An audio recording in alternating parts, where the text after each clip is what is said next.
ये कुल होई बेरी बेरी घर ही बोलावेलू आईना तो मुहवा फुलावेलू रूम लेके रहता संगही भाड़ा में जाके बस गयो नाला सुपारा में गवना करा के जाड़ा में जाके बस गयो नाला सुपारा में गवना करा के जाड़ा में ई कुल कह के हमार नौकरिया छोड़ेबी का।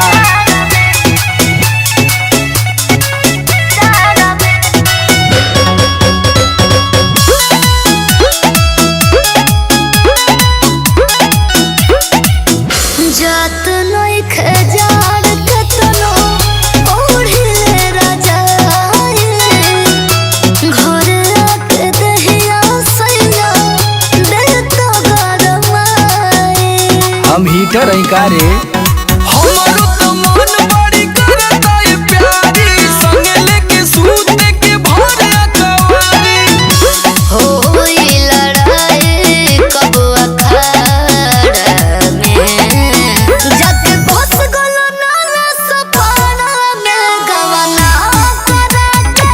जाड़ा में जाके बस गलो नाला सपारा में गवना करा के जाड़ा में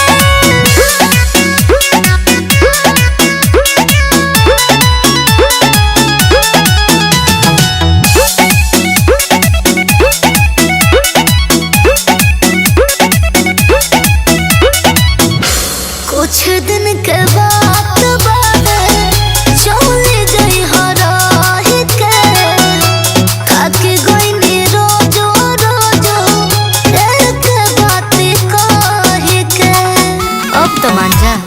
भेजा तानी टिकट तू चली आवा धनिया समर हरिंदर के बुझा परेशानिया कहाँ बतानी सूत के उसारा में जाके बस गलो नाला सपारा में गवना करा के जाड़ा में जाके बस गलो नाला सपारा में गवना करा के जाड़ा में चला तब आवतानी।